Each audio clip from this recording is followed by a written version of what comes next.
Hi everyone. Good Hello, evening. community. How are we today? I trust we are doing good. I trust you're doing great. And happy to have every one of us here today. And today we're going to continue on our networking series. Hope we are enjoying our networking series so far. Great to have you guys once again. I'm grateful to have each and every one of us on this call today. And for those of you that is going to stream later, we're grateful to present to you this networking series. And we're back on another topic regarding network. And today's topic is going to be load non-HTTP traffic in Azure. So, and we have our presenter, which is no other person than Precious Ajiri. So before I kind of allow Precious to take the floor, let me introduce Precious to you. So Precious has 6 years experience in the tech space, and he's equally an experienced Azure administrator and network engineer. So Precious was going to lead us on this topic tonight, which is load balance non-HTTPS traffic in Azure. Hi, Precious. Hi, can you hear me? Sure, we can hear you. Great, great. Thank you, Kathy, for that wonderful introduction. Uh, and welcome once again, everyone, to this session on Azure Networking Series. I'm privileged to be your host and speaker. I'm privileged to be your speaker today, and I'll be talking about load balancing non-HTTPS traffic in Azure. Um, I'm going to bore you a bit with my slides before we get into the demo proper, where I'll show you, where I'll give us hands-on on how things work out with load balancing in Azure. Um, I'll be sharing my slide in a moment. Yeah, I'm going to share the entire screen. Right. Katie, can you confirm when you start seeing my screen, please?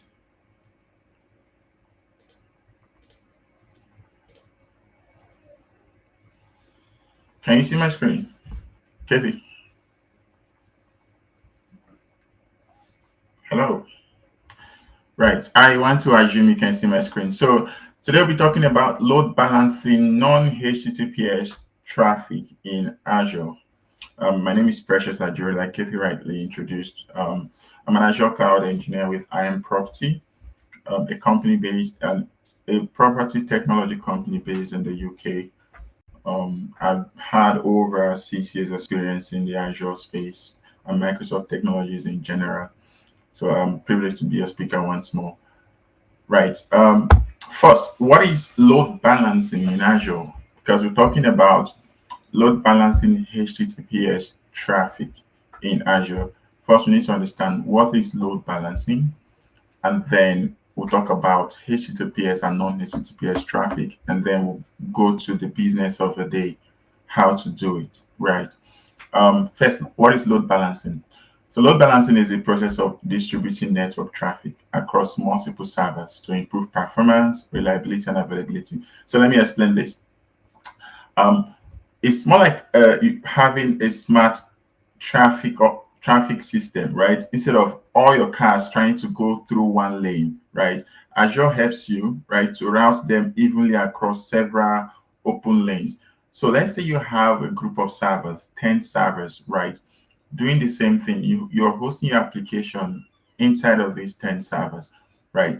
And users are trying to access these servers from outside, from the outside world. When I say the outside, I mean from the internet, right? You can't tell which of the servers are going to be serving each of the requests from the users. So it could be the INEC website, it could be the INEC portal, it could be your own version of Amazon app, right?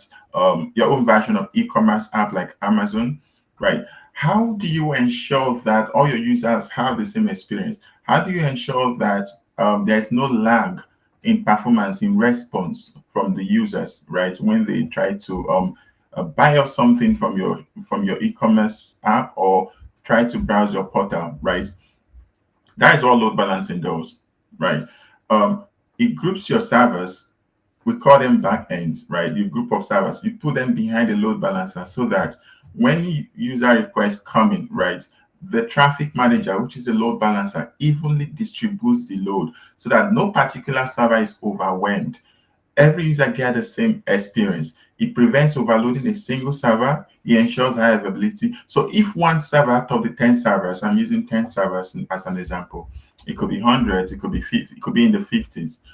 If one of your server fails or something happens to one of your server, it becomes offline, the load balancer will automatically, right, redirect the users to the next available servers, right? So that's what load balancer does. It just kind of distributes your network workload, your network traffic from users to your back end. Back end means your back end servers, and then your applications are hosted at the back end, right? So users get the same experience. There's no lag in response, and there's your performance is optimized. So it improves response time and user experience. It maximizes resource utilization. Also, maximizes resource use and performance. Now, what are the load balancing options? I want to understand. I want to right. I want to believe we understand what load balancing already means. Right. You have a group of servers. You don't want to overwork one particular server because you have your application hosted on these servers. You don't want to overwork one particular server. You don't want one server to be taking every request, right? So you put these servers behind the load balancer so that the load balancer acts like a traffic cop, right? And distributes traffic equally among the servers. But what are the load balancing options we have in Azure? Regardless of what you're doing, regardless of what you're dealing with in Azure, there are basically four main load balancing services. Each of them are designed for a specific type of traffic, and this is very important. So Azure offers us multiple options because workloads vary, right? So if you're balancing, for example, HTTPS traffic, it's going to be different. And if you're balancing non-HTTPS traffic, it's also going to be different. And I'm going to take time to explain what each of these load balancing options represent or what they mean.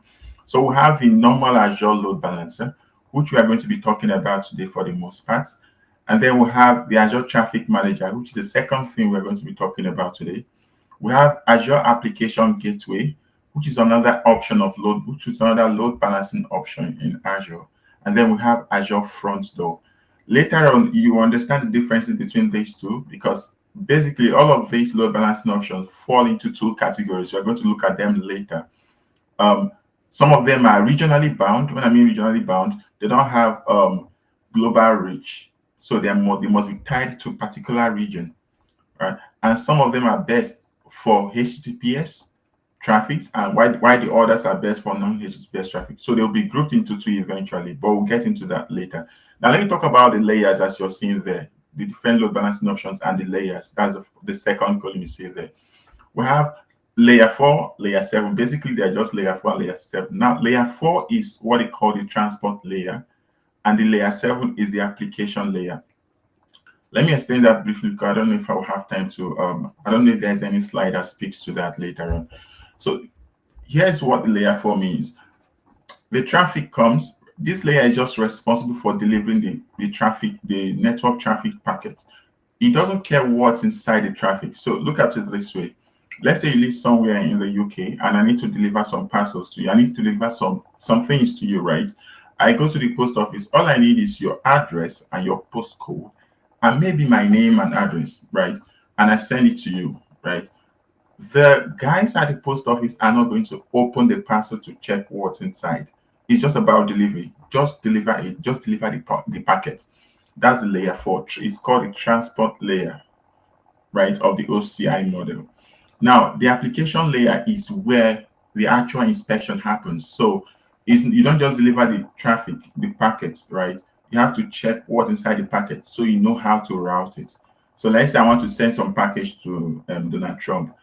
I am certain that before it eventually gets to Donald Trump, if it will get to Donald Trump or even any leader at all, there will get to a point where security will have to inspect what the packets are, right? Remember, I gave you an example with the first one. I just go to the post office. I just send you the package I want to send to you, and that's it, right? It's just based on do I have your address, deliver it, that's it. But in the application layer, you have to check what is the content of the query, what's the content of the network package, right? Does it have you browse some websites and some portals, and the ending part, the ending of the URL have something like images and all that, like IMG, like images. That's like telling it where it should look for that particular endpoint, right? There are some servers that are just called, they are just media servers that just serves for images, that just serves for that particular purpose, right? So the at the application layer, the application at the application layer at the layer 7, which is the application layer, right? Which is the HTTPS layer traffic. Um, it inspects what kind of traffic it is, check for the contents of the traffic, and does the load balancing based on it. Unlike the transport layer, just go and deliver it. Don't check what's inside the traffic. Right. We're going to look at that in the detail if if you're confused at this point. So what I'm saying basically, if you're load balancing TCP or UDP traffic, that's Azure Load Balancer. If you're routing users between regions and all that, okay, fine, you're using the one that has global scope. If you're balancing just within a region like UK South, or your resources are just in a particular region, you can just use either of Azure Load Balancer or Azure Application Gateway. Look at that in a moment. Well, I did promise you that these slides are going to be a bit boring until we get to the demo proper. What are the types of load balancers? Yeah. What are the types of load balancers? I mentioned earlier, the previous slide was what are the load balancing options? Don't get them confused. Load balancing options means what are the tools, what are the Microsoft available tools for load balancing in Azure?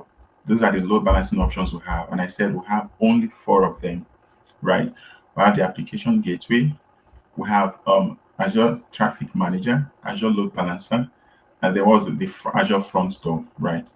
Now, what are the types of load balancers we have? The Azure load balancing services can be categorized into two, right? Global, the global versus regional, HTTPS versus non-HTTPS. If you go back to this slide, I mentioned to you that eventually they will be divided into two categories basically. If you look at this scope, you see that almost all of them are either regional or global. And same thing with their use cases, either HTTPS or non-HTTPS.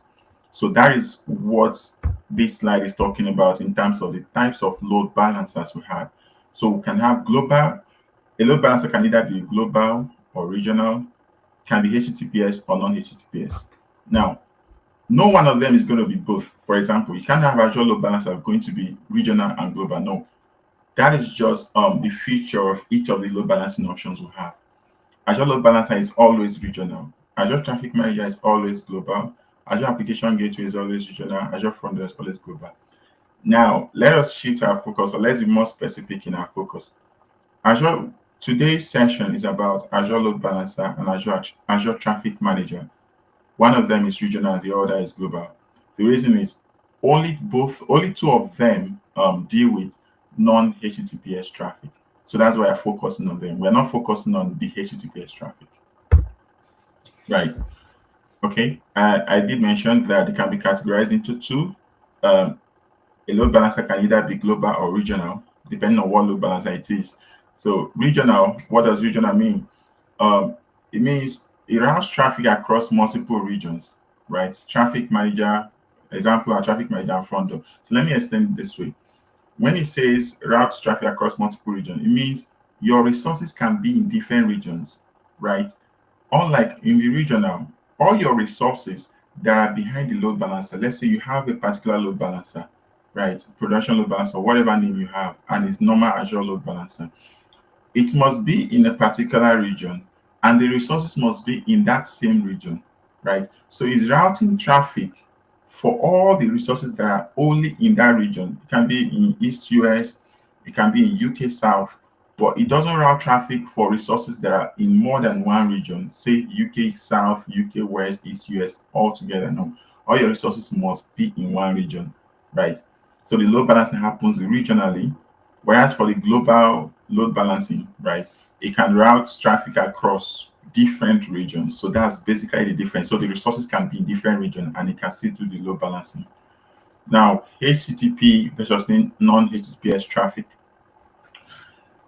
Right. So I was trying to explain something about the transport layer and the application layer. That's layer 7 and layer 4, right, in terms of the OCI model. So the HTTPS traffic usually is at the layer 7 services for web apps, right? And the non-HTTPS traffic are for normal TCP UDP workloads. Now, don't bother yourself with all that. This is it. With the non-HTTPS traffic, this is what you're trying to achieve. It doesn't mean that the network workload does not have HTTPS, as you will later see. It doesn't mean that it does not have HTTPS. Just that the load balancer is not looking into the contents of the network workload. Like it's not looking into the contents of your query. Let's say you're browsing your portal, or someone you get external users are trying to reach your portal from a certain IP and all that.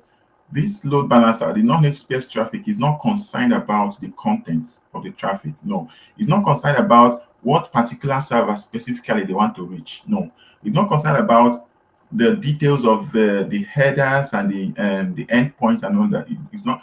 It's just about um where is the user trying to reach in terms of what's the load balancer is trying to go to. So I was trying to explain with when you want to send a package to somebody, let's say in the UK anywhere, all you need is their address.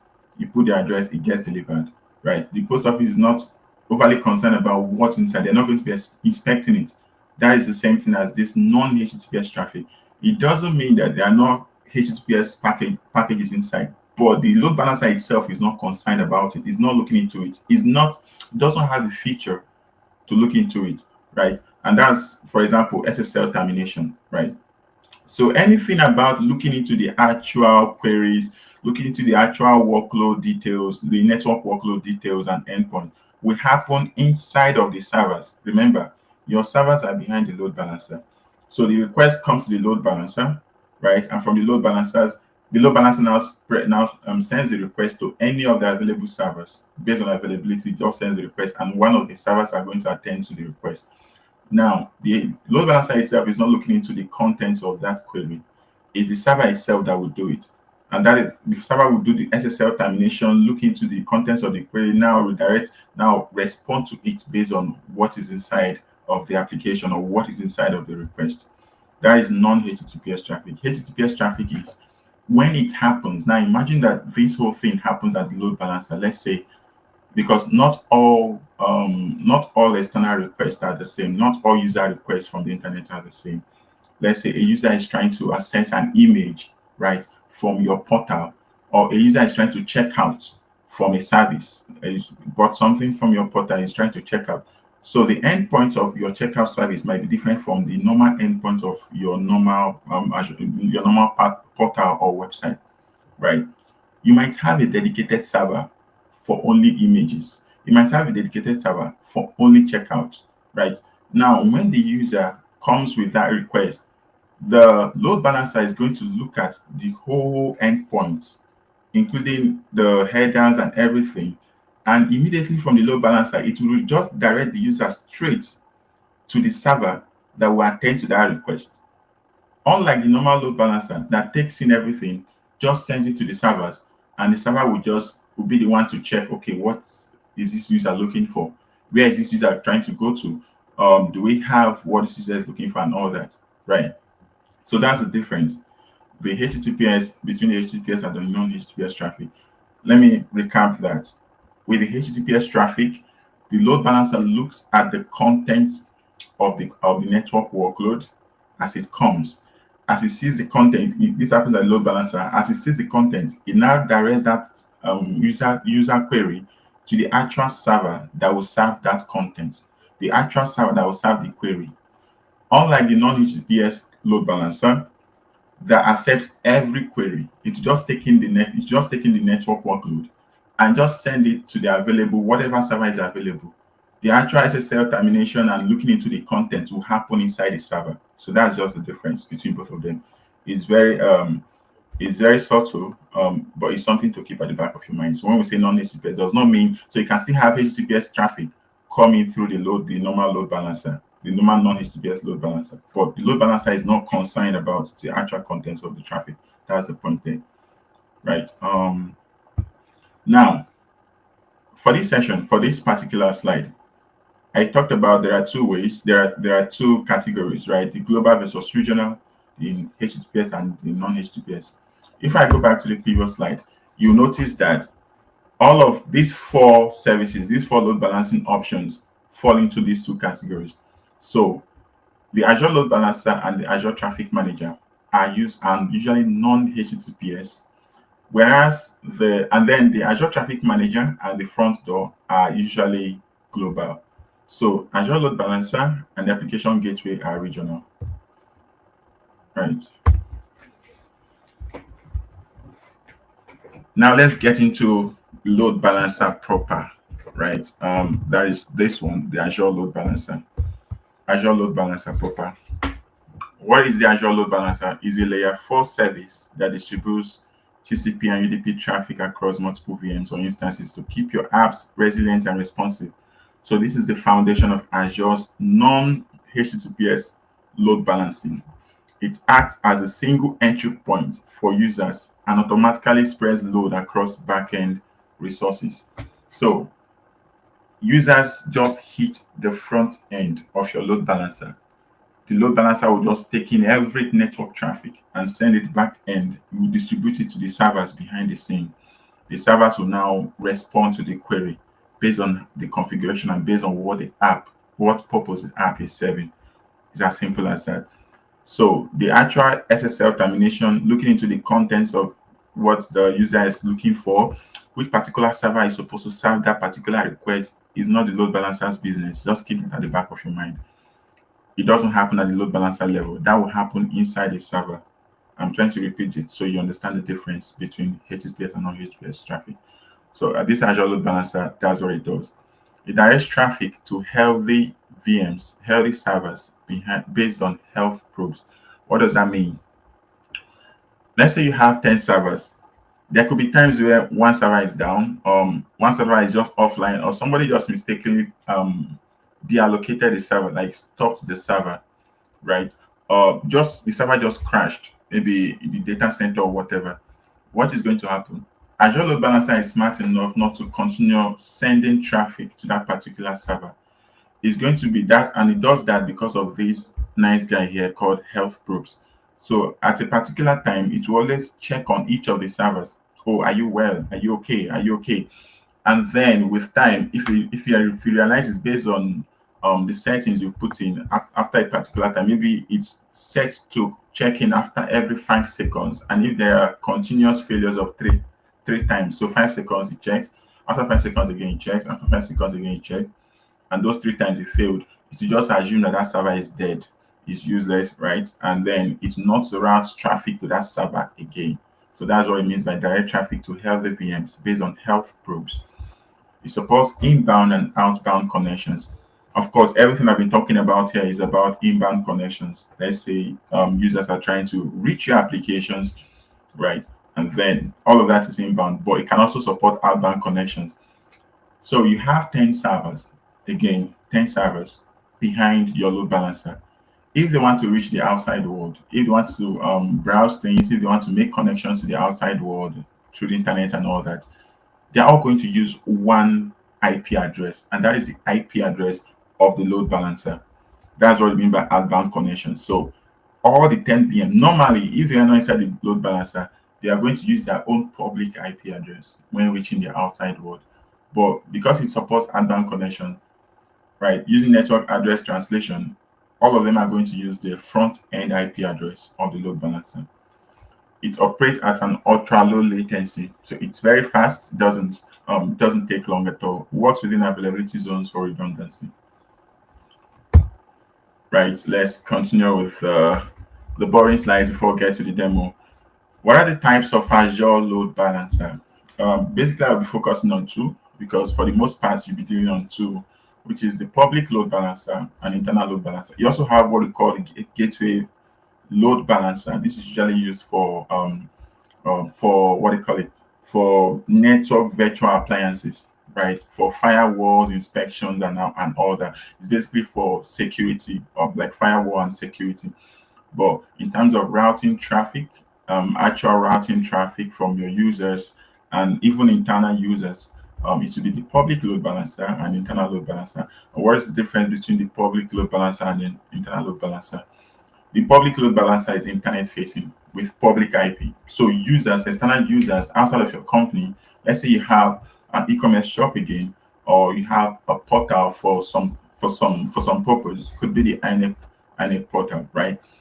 That is what when users try to browse the portal, this is what they'll be hitting. They'll be hitting the load balancer public IP address, right? They're not going to be hitting the individual servers behind the load balancer. They'll all be hitting the load balancer. That's a public load balancer. It has a front end public IP address that external users can reach.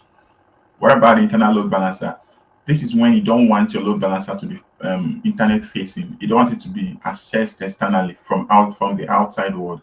A use case could be, let's say you have your company HR portal, you have some accounting softwares that are hosted in particular servers, internal servers in your company. So you don't want those to be accessed from the outside world, from the internet. So what do? You can put those behind the load balancer, an internal load balancer, and then only virtual machines or yeah only whitelisted virtual machines or virtual machines within the Azure network virtual network can access those servers, right? I will show us an example of an internal load balancer. We'll do that in the demo, right? You can also combine the public load balancer and internal load balancer. So a use case could be this: users need to reach your web services, right? You have web apps that is hosted in your public facing web apps, right? But the web app itself depends on a database that is hosted in your backend servers. You don't want you don't want users to have access to your backend servers, but you want the web servers, right, to have access to your backend servers. So you have your public load balancer hitting, yeah, you have users hitting your public load balancer, right? And the servers that are behind the public load balancer can access your internal load balancer, can access the servers that are behind the internal load balancer. Just an extra layer of security, right? So your backend servers are not accessible from the outside world, but your front end servers, your front end servers can access your backend servers. People can only access the front end servers through the public load balancer. So you can have that load balancing architecture just for extra security. That was enough for traffic and for Azure Load Balancer. The next will be Traffic Manager. Um, we're going to do demos as well for the Traffic Manager, the Azure Load Balancer, and the Traffic Manager. Now, what is the Traffic Manager? I did mention earlier that the Traffic Manager, right, is um, um, is for non-HTTPS traffic, one, and then it's a global load balancing option, right? Unlike the Azure Load Balancer is regional. If you're deploying the Azure Load Balancer, it must be in the same region as all of the resources, all of the servers that you're load balancing, right? So you put it in front of the servers, but all the servers must be in the same region as the Azure Load Balancer. So it is regional. It is restricted to a region. You cannot have servers in UK South, right, and a load balancer in East US, right? The servers have to be in East US as well. But for the traffic manager, it doesn't matter. It's not bound by it's not limited by geography, by region, right? It's a global service. But it does the same thing. Not it doesn't exactly do the same thing, but it's the same category in terms of load balancing non HTTPS traffic. The only difference is that this one has a global reach, it's not regionally bound or regionally limited. So traffic manager is a DNS based global load balancer that directs users to the nearest or healthiest endpoint of your application. So let me explain that. Let's say there is some a fictitious endpoint called example.com, right? And you enter example.com on your web browser, right? You're going to be, let's say you get a response immediately. So how Azure Traffic Manager works is this: the response you're getting, the endpoint you're hitting, right, might not be the only endpoint for example.com. However, because of your location at the time, you're being served by the nearest server to you, right? Because of performance, it needs to get to you as fast as possible, right? Now, what if that particular endpoint you're hitting becomes unavailable? When I mean endpoint, so let's say you're in UK South, let's say you're in Nigeria, right? And you check example.com and you hit the endpoint, right? And somebody in Brazil uses example.com and you also hit the endpoint. It's possible you're being served by two different endpoints, right? Two different servers with different public IP addresses, but that is abstracted from you. As far as you're concerned, you're hitting example.com, right? That is what traffic manager does, right? It kind of spreads, so it allows you to spread your applications around the world, right? In different data centers, so that users are served based on whatever is closest to them at the time. So that kind of enhances performance. Now the question is, what happens if the server closest to you or the endpoint closest to you becomes down, right? Maybe for maintenance reason or for whatever reason. That's also a good function. That's where the beauty of Azure Traffic Manager comes in. You get rerouted to another region that is closest to you. Let's say you have applications deployed in five regions, five Azure regions: UK South, West Europe, East US, and you're somewhere in UK South or somewhere in Nigeria, right? And you try to hit the application endpoints, right? You're probably going to be served by the server that is in UK South. So if UK South is under maintenance or something happens, maybe the one in West Europe will take over as second priority, right? And then maybe the one in third Europe, sorry, in East US. Whereby someone in East US is trying to access the same endpoint, they'll be served by the one in East US. So you see what Azure Traffic Manager does. It doesn't handle traffic itself. It just tells you which endpoint to connect to based on DNS rule and health checks, right? DNS rule based on where are you at the moment, right? And what's that endpoint you're trying to access? How is it configured? Is it configured based on if everything is fine, always hit this endpoint, right? But if this endpoint is not available, now hit this other endpoint. Or is it configured based on distribute traffic equally among all the endpoints? So we'll see all of that in a moment. So what are the key benefits? It improves availability, reduces latency, supports maintenance without downtime. Supports maintenance without downtime. I just explained that to you. Let's say the server that is closest to you becomes unavailable. You as a user, you will not even notice it. You get rerouted to the nearest server, right? The nearest endpoint. To you, you're getting the same experience. You're hitting the same endpoint, example.com or whatever is your endpoint. Works with Azure and external endpoints. Ideal for multi-region deployments. Traffic manager features. Automatic failover when endpoints go down. Exactly what I was trying to explain to you. It automatically fail over based on how you configure it. It will automatically fail over to the second region or to the nearest endpoint or the nearest server to serve your user's query or to serve your query. Latency-based routing for performance. So there are different categories. So we'll later see that the beauty of this traffic manager is that you have a lot of control, and there are different categories and configuration you can put in to detect or to design how the routing should happen. One of them is based on performance. Latency routing based on performance. So that is based on, okay, you can say, okay, fine. At each time, let users be served by the server that is closest to them. That is one option. Another option is let all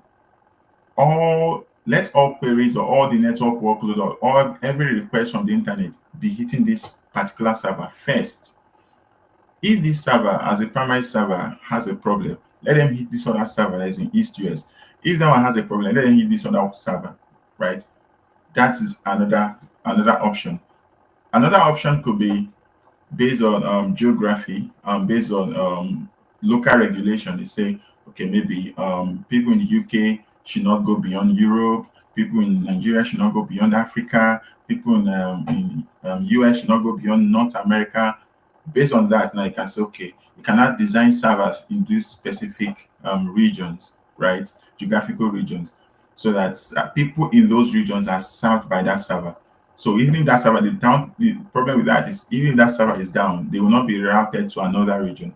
because you're doing that based on compliance, local regulation. So these are all the options we have in traffic manager settings, right? You can combine profiles to build multi-level routing scenarios. I think I've explained how traffic manager works, but I'll go over it again. So a user makes a DNS query to your app's domain. What I mean a DNS query, a user tries to browse your application, right, on your web application. The traffic manager will receive the query and evaluate health and routing method. What does that mean? A user tries to browse your application portal, your web application portal. The traffic manager will first of all check this your web application portal. What routing method are you using? Are you using performance? I told you that performance means you should be served or the user should be served by the server that is closest to them. That is performance, right? Or are you using geography? Geography means every user should be limited by, let's say you're in Nigeria, only be served by any server that is within Africa, or only, any server that is only in Nigeria. You're in the UK, don't go beyond the UK. That's what the UK government wants. So we have a compliance issue there, right? That is based on geography or based on priority. Priority means regardless of where the request is coming, right? Always go to server one. And let's say server one is in Brazil or UK or East US. Always go to server one. But if server one is not available, now route every user to UK South. These are different routing methods, right? So the traffic manager will receive the query and then check the routing method this application was configured for. Now, the second thing it does is to evaluate the health. Remember, I said you've told it to every request should go to server one, right? But if server one is not available, how would you know that server one is not available? By evaluating the health. If server one is not healthy, now route everything to server two, because there could be times where server one maybe due to maintenance or anything might not be healthy, right? So that's how it works. Now it returns the IP address of the best endpoint. I started earlier with Traffic Manager telling you that when you hit a website like example.com or your own web portal, right, your web application endpoint, right, and you have it deployed in, say, Brazil, or you have servers deployed or your web applications deployed in UK South, deployed in UK West, deployed in West Europe, deployed in different data centers or different regions around the world. All of these endpoints will have different IP addresses. That's the truth. And if me in UK South is trying to reach your particular portal, I'll be served by the endpoint that is closest to me that has a different IP address from someone that is in UK, sorry, that's in East US, right? So it returns the IP of the best endpoint. So what becomes the best is what's closest to me. That's like in terms of performance, that's the best. But if that one is not available, what's the nearest one to me after the one that's closest to me? What's the next closest to me? Right? It will return that becomes the best IP, as the best endpoint that will now serve. Remember, I will not notice as a user. I'm still hitting your web portal. It's still example.com, right? The client connects directly to that endpoint, right? The client will not know what's happening. You're just connecting to the endpoint. So all of this happens behind the scenes. It's abstracted. Azure just does all of this behind the scene, right? The key difference between load balancer and the traffic manager doesn't sit in is that the traffic manager doesn't sit in a data path. It's purely DNS based decision making. It's purely DNS based decision making. It's just based on, okay, you're hitting this particular endpoint, right? Which of them is closest to you? Which of the server is closest to you? Which of the server hosting this endpoint is closest to you? It will serve you based on that, right? It's purely DNS based on the endpoint you're hitting. So it doesn't even matter. It's not about it's not in the data path. It's not about the data inside your request. Yes, it's not about the data inside your request. It's not about the headers and the endpoints and the extra details in your endpoints, right? Whether you have images or you need to access pictures or you need to upload or you need to download. It's not about that. It's purely DNS based in terms of, okay, you're trying to access this particular portal, which one is which of the servers hosting this endpoint is closest to you. How many slides to go? Just two more to go, and then we'll get to the demo. Bear with me while I bore you this one last time. Traffic manager routing method. I think I've explained this, so I'll go over it a bit. We have four routing methods, at least four routing methods. I think there's an extra one. At least four routing methods in terms of traffic manager. What are the differences? The priority, we have the priority method. Always use this particular endpoint. Failover only when this endpoint has failed, right? Only if this endpoint has a problem, then failover to my backup. A case in point, I have an endpoint configured, right, and located in the UK South, and I have a backup endpoint in East US, and another endpoint, a secondary backup endpoint or a second backup endpoint in South Africa. But I want every user request, regardless of where they are in the world, to always hit the one in UK South. That is my priority endpoint. That's my priority. When I mean endpoint, I mean the IP address and the server hosting that particular endpoint. Remember, the user from the outside world does not know what's happening. They're hitting the same endpoint, right? But I want everything to go to this particular endpoint, right? The one in UK South. Only go to UK East US if UK South has failed, right? And only go to South Africa if UK South and East US has failed, right? So this creates a use case this creates a high availability and disaster recovery in case of anything goes wrong, right? You have fallback options, right? Now we have the weighted routing method. What does it mean? I don't want to prioritize any particular endpoint or any particular server. Just split traffic according to this percentage I'll put. And I could make that percentage UK South 50%, East US 30%, South Africa 20%, right? And it will split traffic. So if I have 10 traffic, 4 is coming to UK South, 3 is going to East US, and 2 is going to South Africa. I could say 50-50, just two locations, two regions, East US and UK South. Okay, 5 is coming to UK South, 5 is going to East US. And as I have more traffic, it will just be splitting it according to that particular weighted rule. So this is usually it's useful when you're doing like a testing, like you're rolling out your application. So you don't want to roll out to your test region. You don't want to roll out everything to your test region. So you want to keep your priority region. Let's say you want to keep it at 70. Then the secondary region, the backup region, you just be doing like 20 or 30 or 10, right? You're rolling out gradually to see how things to test the user experience, right? We have performance based routing. Performance based routing means you've configured application to send. I think this is one I've been hammering on for the longest time. You configure application to serve users just based on whichever endpoint is closest to them, what server is closest to them, what web application is closest to them that is hosted. When I mean closest to them, I mean that is hosted closest to them. If you're declaring web applications in Azure, you have to put region, remember. So which of the regions is closest to your users, because that is going to significantly reduce latency. The user experience is going to increase, right? There will not be any lag, it will be very fast, right? So which of them is closest to them? So that's a performance-based routing. Users get sent to the closest endpoint. And the use case is global applications. Let's say you have applications like Netflix, for example. You don't want to use priority routing for Netflix, meaning all users get routed to UK South, for example. So what if UK South is overloaded and all that? What happens, right? Your users will begin to have issues. You also don't want to use weighted. You also don't want to use weighted routing rule, because you then it's the same thing, it's similar to a priority. You're then prioritizing certain servers, and that might not be the case in terms of when the actual network traffic comes in. You might have more requests from a particular region than where the region of your priority server is. Now, geography is the one when I talked about compliance, right? The UK government said, okay, nothing should go outside of the UK. No application hosted in the UK should be accessed outside of the UK and all that, right? So routes based on region, users should not go beyond Europe. So you want to only configure applications within Europe and West Europe, UK South, UK West, and all that. You don't want your users to go to East US, even though you have an application in East US. Let it serve people in East US and other regions. But based on UK government's rule or based on Nigerian government's rule, don't go beyond Africa. So that is one routing method. Um, you can mix methods to fit your business case. For example, you can mix performance routing with priority failover.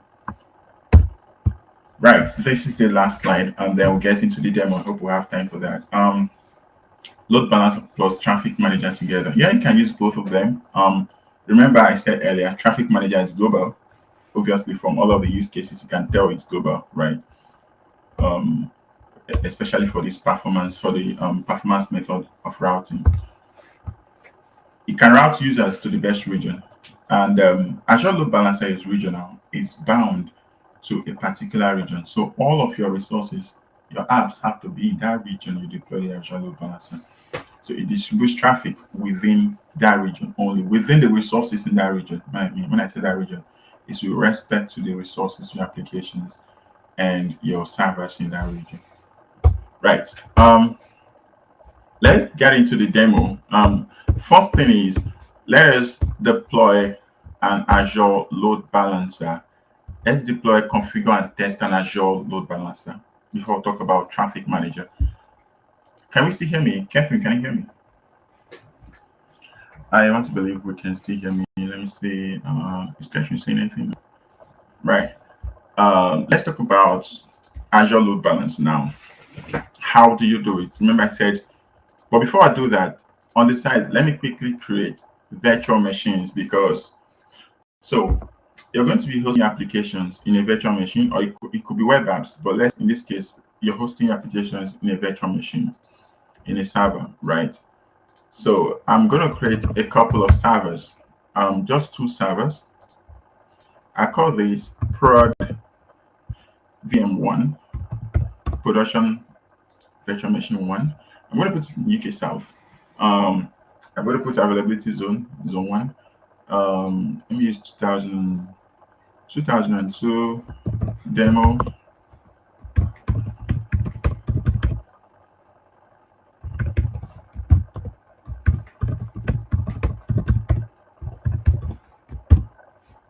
Right. That's okay. I'm just going to look. It's not best practice, but I'm just going to do for demo purposes. Let me just go through this.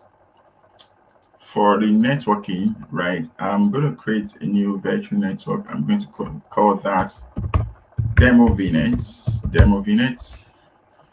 I'm fine with this IP address. It's okay. Yeah, I'm fine with it. Another thing I could do, right? Yeah, I could do this, right? Yeah, I'm fine with this. I'll leave this as it is. It is as well. Right, I'll leave this as it is.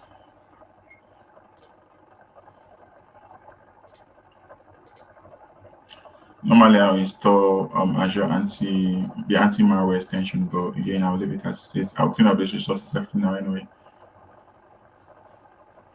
So I'm going to create a couple of VMs. I'm going to create just two VMs that will host my application, my fictitious application. I'm not going to create an application, but it's going to feel like I've created an application. From the testing, you see what I mean. So that I will host my application. Mhm.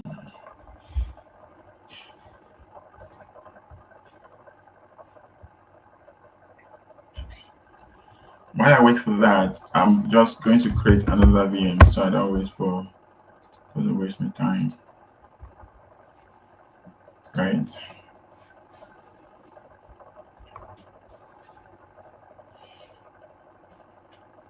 This session is to 7, so we still have some time. I think we should be done in an hour, maybe less.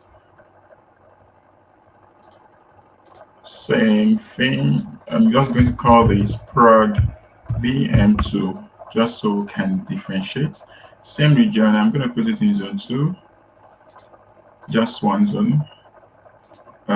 Same thing, right? And then, yeah, demo as well.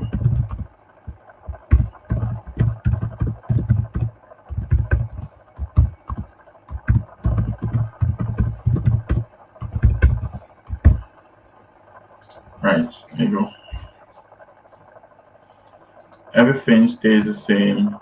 I'm going to put it in the same networking as yeah, demo VNet. So this is the same, everything stays the same. I think I'm good with that. I'm just going to deploy it. Right.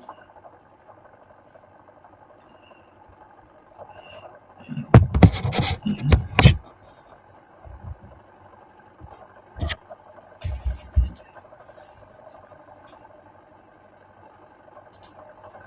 this is deployed already. So um, now, once this is deployed, I'm going to create a load balancer. But before I do that, because I'm going to do this later, let me just quickly create a third VM. But this is going to be the test VM. I'm going to use this to test it, and you see why I say it's going to be the test VM. I'm going to deploy. I don't need it in any availability zone, so I don't. It's not a production VM.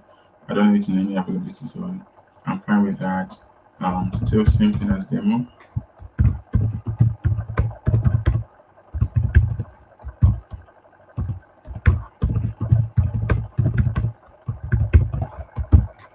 I'm ready.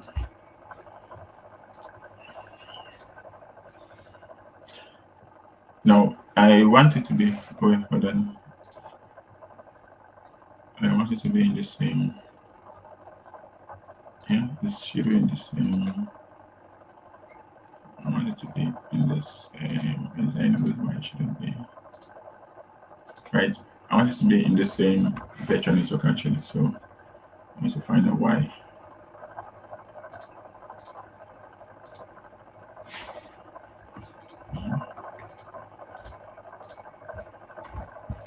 Just yeah.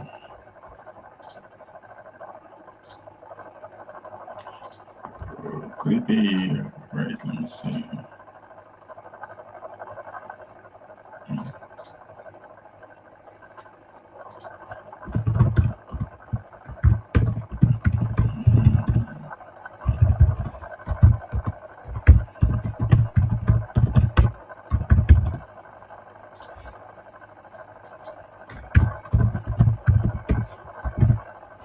Sure.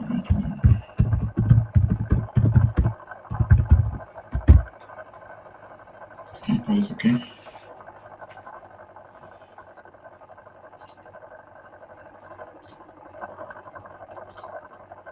Yeah, no complete this. So I'm going to. I want it to be in the same virtual network, right? Has this one deployed? Yes. So this has deployed. Let me quickly deploy the load balancer. I'll come back to the test VM. So I want to create a load balancer. There's a gateway load balancer. I told you about it. Now there are three types of load balancers: standard load balancer, basic load balancer, gateway load balancer. However, the basic load balancer was retired 30th of September, so you no longer have the basic load balancer. So you should always go with the standard load balancer for situations like this. It's the same resource group. I'm going to call this internal load balancer. I'm going to deploy external load balancer as well. Internal load balancer. Yep. Do you see that global is blank? I can't even click it. It's not an option for me, right? Because I'm doing internal, it's not an option for me. So at the front end I pick. The front end is going to be now for external load balancers. The front end is usually a public IP address, but for internal load balancer, it's going to be a private IP address. The reason is simple. The external load balancer or public load balancer that I mentioned to you earlier is public or internal. I use public or external interchangeably. Now, there's the public load balancer will be reached by public public requests from the outside world, from the internet, right? Users will have to hit it, will have to reach it, right? So that's why it needs a public IP address. But internal load balancer are for resources inside your virtual network, inside your tenant, right? Inside your virtual network, right? So you want to use it, definitely will only accept private IP address. So let's just call this internal load balancer IP. IPv4 demo VNet. Yep. Do I want? Yeah, I want it static. I have to choose an IP address from here, right? I could just make it dynamic, so I don't have to choose a specific IP address. But I can make it static. Let me just choose an IP address from here. 0.0. I know .1 is not available. .2 will not be available. Up to .5, up to .4 will not be available because all of those things are reserved. 4 is not available. Does 5 should be available? Does 6? Yeah. So 1 to 5 is not available. Does 6 is available? Well, let me just go to 9 anyway. It's all redundant here.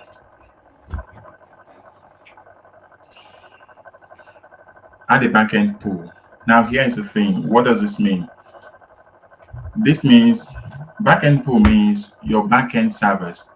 The essence of the load balancer is that you want to distribute traffic, right, for your backend servers.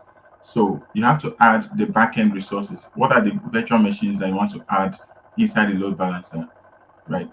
So that the load balancer will distribute the traffic. That's what backend pool means. We can name it anything. Let me call it internal load balancer backend, right? Backend configuration can be IP address, it can be nick. Let me just use the nick. So once I add, let me close this now. If I come here to say add IP configurations, if I say add, I'm going to see all of the virtual machines that are eligible to be my backend pool. I deployed prod VM1 and prod VM2.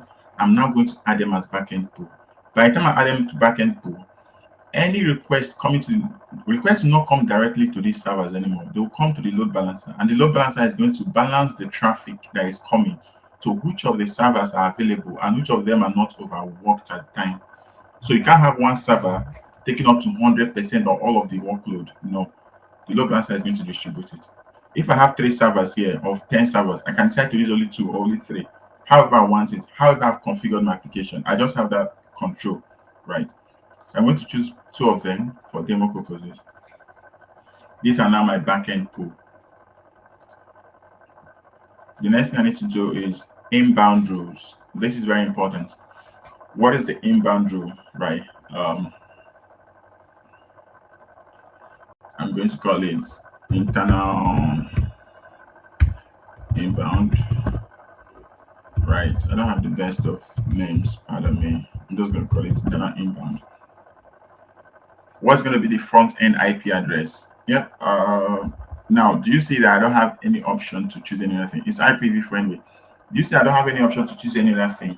The only thing I can see is the front end IP address of the load balancer. Remember, I gave it 9, right? That is why you're seeing this now. 10.0.0.9. Again, this is the private IP address. Why is it the private IP address? Because this is the internal load balancer, not a public load balancer. It's only for internal resources. I don't have any option to add any other IP address. If I had 2 IP addresses, I can choose, but I only have 1 because I configured only 1 for this load balancer. So I'm forced to choose it. What is the backend pool? Remember, I created the backend pool earlier. So I'm going to see the backend pool I created. Do you see it? Internal IP backend pool. If I have like 3 backend pools, I will see all of them there. You can see that if I go back, I can still add another backend pool. So I'm choosing this one. This one is fine. Port 80. I'm going to use port 80 because I want users to be able to access this application over the internet, but from internal resources. So it's not going to be over the public internet, right? So by the time I create the test VM, I'll be able to hit this resource. I'll be able to hit this application from only the VM. But if I try it with my machine right now, it's not going to work. It won't work. So that's the whole essence of it. And I gave you a use case to be your company HR portal, could be of the financing system or the finance system of your company, the accounting system rather, accounting software of your company. You don't want it to be accessible from the public internet or from anybody that's not using company resources, right? Or that's not using company servers or that's not using servers within a particular virtual network, just to give you a level of control and security. Health probe. Now, this is very important. I explained to you what health probe is. This is the guy that checks. I've added 2 virtual machines here, if you remember. But let's say I have 10 VMs or 5 virtual machines there. Traffic is not going to be routing to all 5 or 10 virtual machines perpetually. This guy is going to check which of those VMs are even on, by the way, because sometimes somebody might mistakenly turn off the VM. Which of them are on?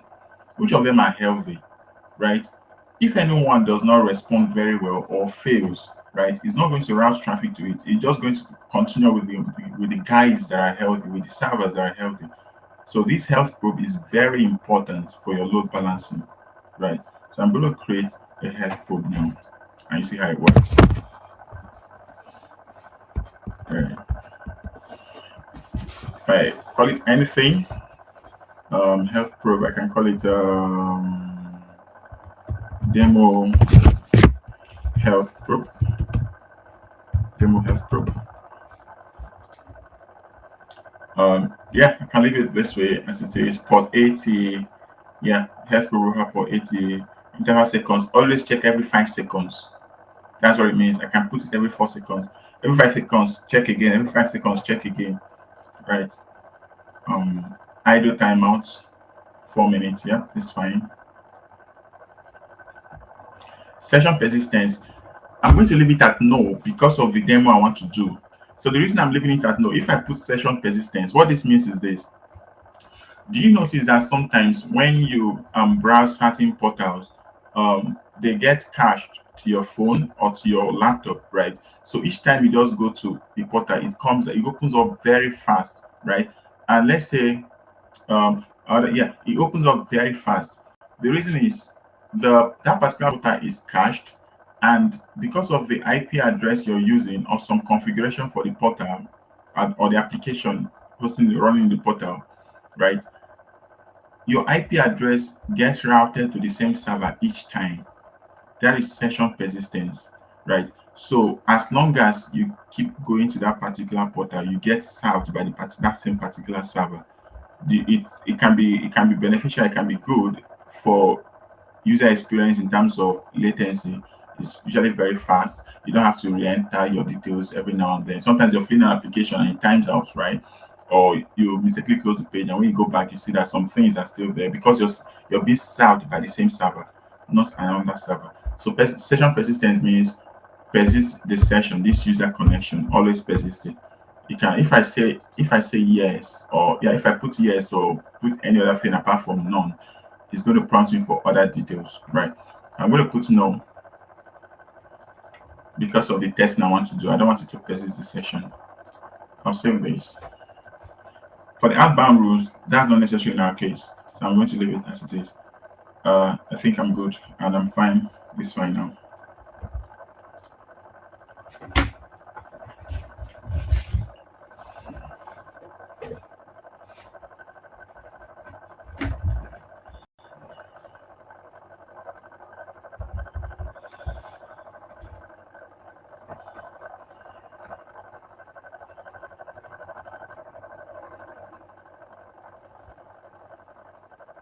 Right. So I have our load balance. We have our load balancer now. Have a public IP configuration. Everything is fine. This is our internal load balancer. What is the next thing? How do we know this load balancer is working? So let me refresh this. I want to get a test VM. But before I get a test VM, if I get a test VM as it is right now, if I go to that load balancer, I get the public IP address of the load balancer. Let me see. Yeah, this is it. I get the public IP address of the load balancer. Where is it? Yeah, front end IP address. And I just go to a URL and post it. I'm not going to get any result. First of all, I'm not supposed to get any result, even if I have an application running, because this is an internal load balancer, right? It's not accessible from the internet. It cannot be accessible from the internet, right? Now, even if I open, so one thing I need to do is let's test it and see if it will work. Let me create another virtual machine inside that virtual network.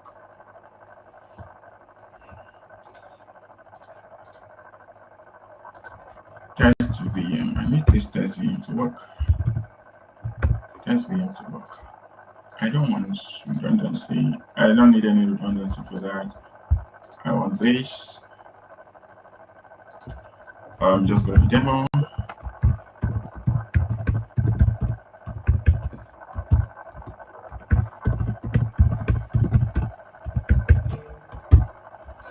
Right. That's okay.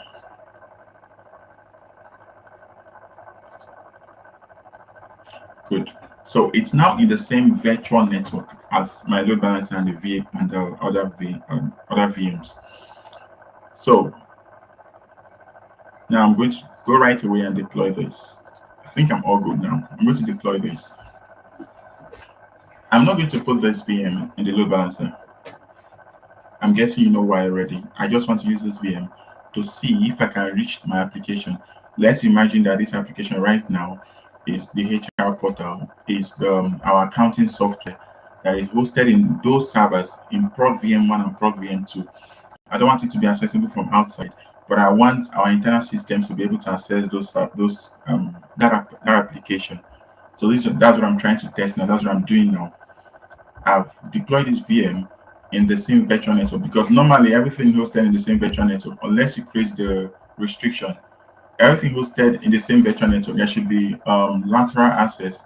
What I mean by that is resources should be able to reach other once they are in the same virtual network, right? Unless you explicitly block that access. So this VM was deployed in the same virtual network as the load balancer and the other VMs, but it's not in the load balancer. So can this VM will this VM be able to reach that application, those applications I have hosted in those load in those other servers in other VMs? That's what I'm trying to do now. Once this VM is done deploying, while I wait for it to get deployed, I want to do something. Remember, yes, I want to test this application, the applications I have hosted here in Prod VM1 and Prod VM2. But do I have any application right now? All I did was deploy these VMs right before you. So let's make these VMs look like actual applications. Let's get into those VMs and make them look like they have applications running. I'm going to do that very fast. Probably take 5 minutes to do that while you watch. That's just so we get the results we are looking for.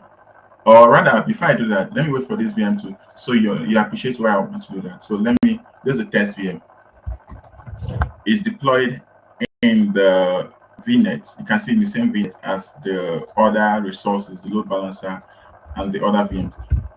Let me connect to this VM and try to reach that application. I see that I won't be able to connect it. But I just want to show you before I will go and enable something that will make it look like we have an application running in those servers.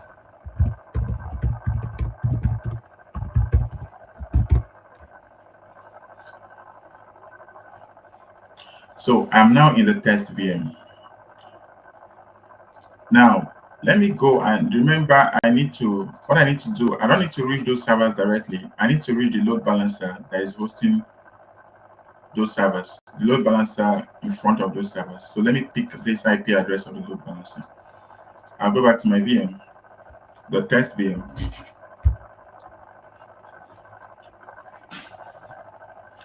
I'm just going to go to any browser at all. That's Edge.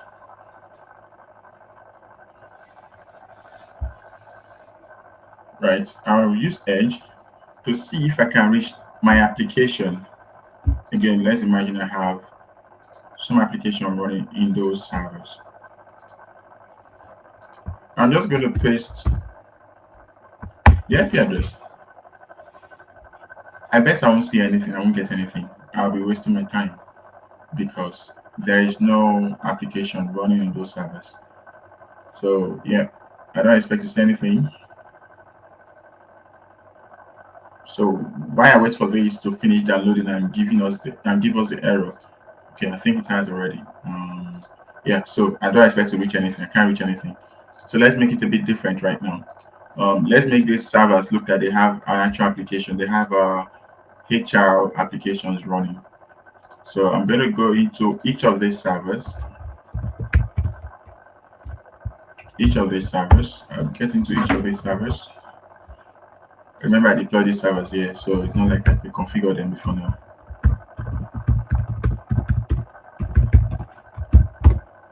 Right, I'm going to go into each of these servers. This is prod VM1, remember.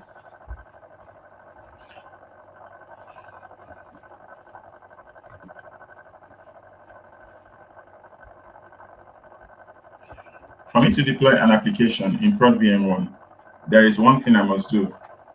If I want to deploy an actual application, it doesn't matter if it's Sage or Business Central or whatever application I need to deploy inside this VM.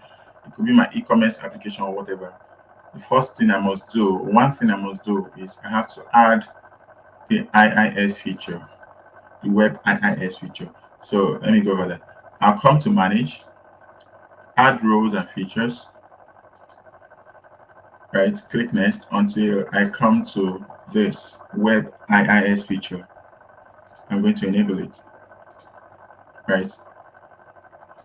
Click next, click next, click next, next, and then install. Now, if I do this is prod VM1. I do this for prod VM1 and do this for prod VM2. And then I go back to my test VM and refresh that front-end IP of the load balancer. I bet there will not be any way, there's no way for you to tell if what I'm hitting is VM1 or VM2, is prod VM1 or prod VM2, right? You will just see that, okay, there is now an application running, but you don't know which server is serving that, is serving me up, is serving the request for the application. So to ensure that we actually, the load balancer works, if I leave it this way right now and do it for prod VM2 and I go back and test it, the only thing you can verify or confirm is that, okay, I can reach my application. But we don't know if the load balancer is doing the routing, right? Is it moving me between applications? Because that's what we want. That's the essence of the application. That's the essence of the load balancer, to move users across the servers hosting the applications. So I want to configure. I'll further configure this VM so that I will know when I'm hitting VM1, prod VM1, and when I'm hitting prod VM2. So I'll go to this file explorer. I'll come to. I'm going to inetpub www root. That's where it should be. Open with Notepad. Somewhere before, yeah, before container, I want to do something like this. I'm not an HTML expert, but I think it should be something like this. Right. This is, yeah, this is prod. This is prod VM1, right? And then open right. Okay, H2. Right. Hope I'm correct. Okay. This is prod VM1. Just to tell me that, okay, this is what I'm hitting at the moment. I'm going to save it. I think I'm all good with prod VM1. I'm going to do the same thing for prod VM2. I'll quickly do the same thing. I'll just disconnect. So I don't need to do anything again. I'll quickly do the same thing for prod VM2. Remember why I'm doing this. So I need to know if the load balancer is actually routing traffic in between the servers rather, and not just because there's no way for me to tell if all I'm seeing is that, okay, I can reach my application.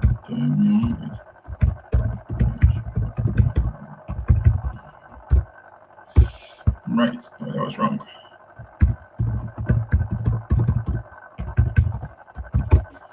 That looks right now. Mhm.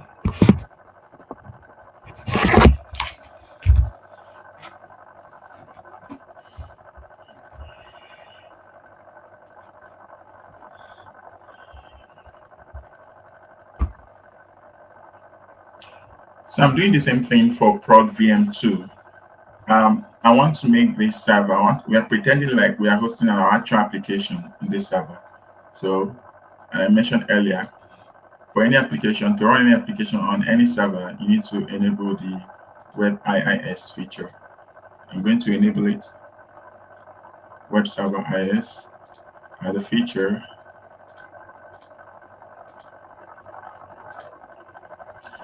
Yes, it's enabled. But I need to do one more thing. I don't think I don't have that option right now until it's I don't think the Inetpub would have, yeah, it hasn't installed yet until it's done installing. Then I want to give this I'm giving this server a label so that on the test VM I can see that traffic is actually routed in between these two servers.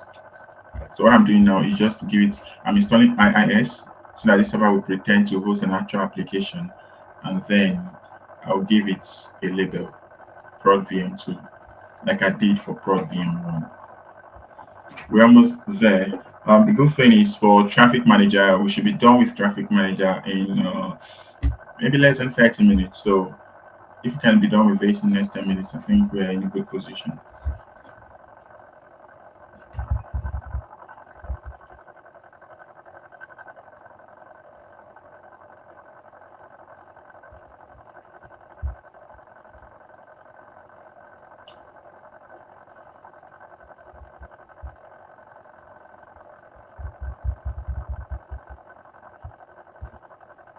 Right. It's now succeeded. So I'm just going to I'm coming here now to just add a label. Open with Notepad. Just want to add a label here so that I can tell that this is all right.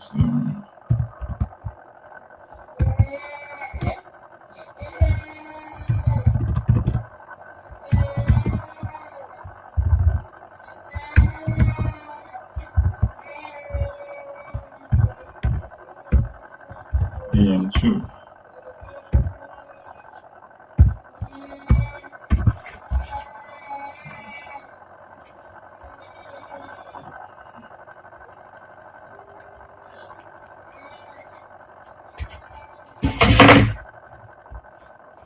VM2. Yep, I think this is that's enough label.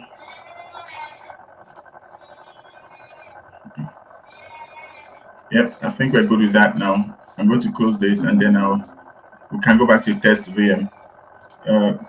Just give me. I'll be back in 30 seconds, please.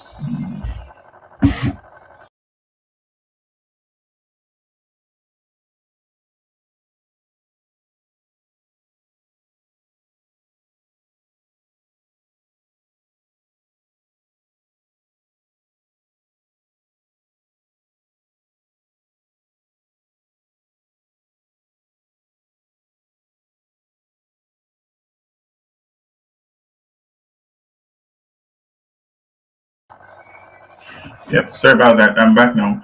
I'll resume. Yeah, I'm still sharing my screen. So I'm going back to the test VM now. I still have. Do you see? This is a test VM. Just so you see that it's a test VM, I'm just going to show you. So before I could even do anything, it has already refreshed test VM. Do you see that? So I'm going to go back here. Do you see? This is prod VM1. Do you see this now? So I know right now I'm connected to prod VM1, right? I'm going to give it some time because I did not remember I didn't enable this stuff. It's called section affinity. This is why I did not enable it. And you'll see why now. I didn't enable this stuff. Right, load balancing rules, yeah. Right. If you notice, I didn't enable session affinity. I put it at none because I don't want it to stick my IP address to a particular server. Right. So if I go back to this place now, I refresh. I'll keep refreshing until it routes me. I need it to route me to VM2.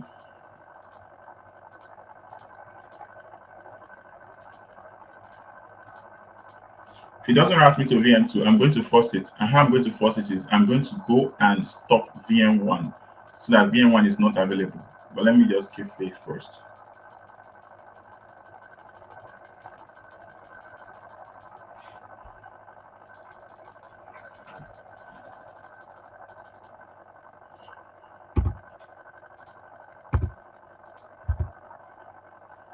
Okay, let me close this and open it.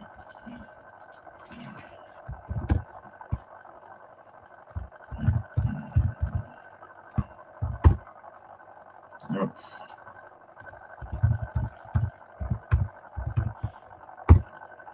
It's taking to VM1. Right. So let me force it to take me to VM2. Let me come back here then and stop VM1. You see that I have two options. You see that I go and stop VM1, right? Or I move VM1 from this load balancer. I can just go and remove it, or I go and stop it. I think it's easier to stop it. Let me just stop it instead of removing it.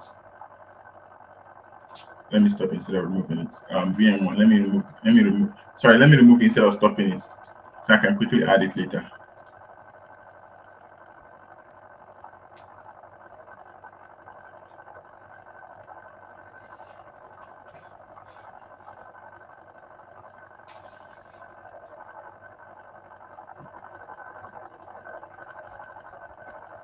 Right. So I'm going to go back to this. Refresh this. Hasn't picked it up yet. Let me use incremental 10.0. Do you see this? This is prod VM2 now. It's now asking me to prod VM2. right? So we can see that it works. Let me add back that prod VM1 and refresh that.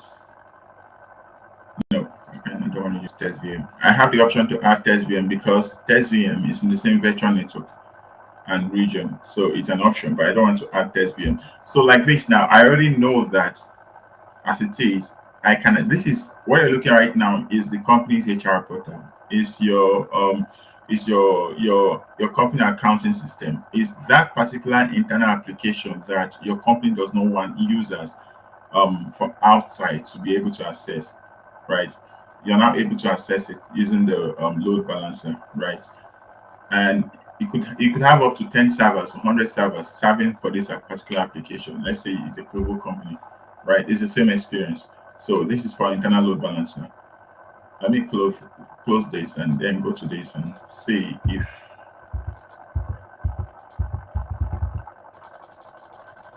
so raise this now and 0. So when I use incognito, it takes me to prod VM2 and the other one takes me to prod VM1. So this is the same experience users will get. Because prod VM1 is just has one traffic. The second traffic is now being routed to prod VM2.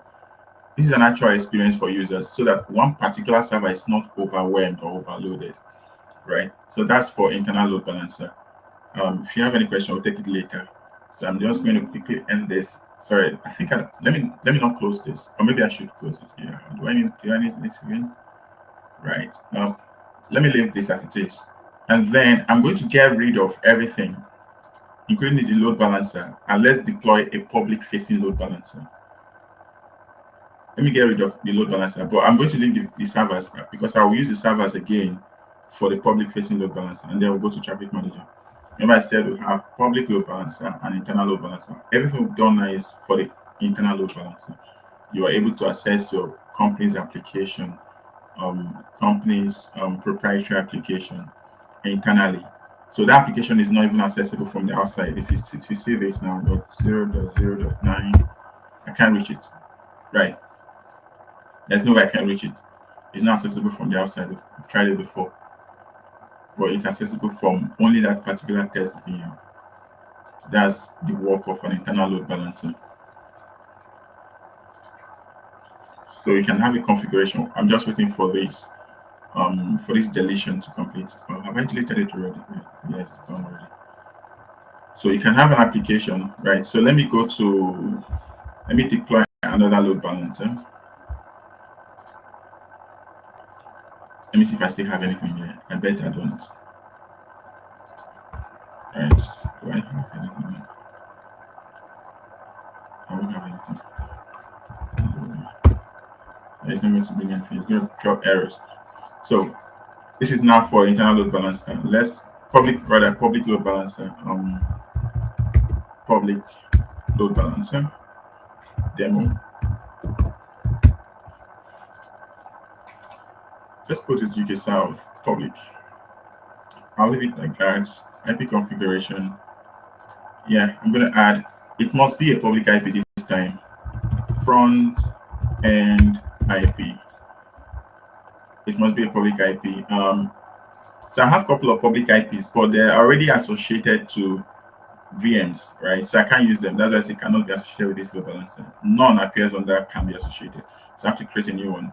Obviously it has to be a standard. So public load balancer IP, right? Automatically regional because it's a regional load balancer. Zero redundant is fine. Everything is fine. I'm good to go. Gateway, no, it's not for gateway. So yeah, I'm good to go. So users will be able to connect with that particular, or rather, when users try to hit your application, they will be hitting the front end IP address.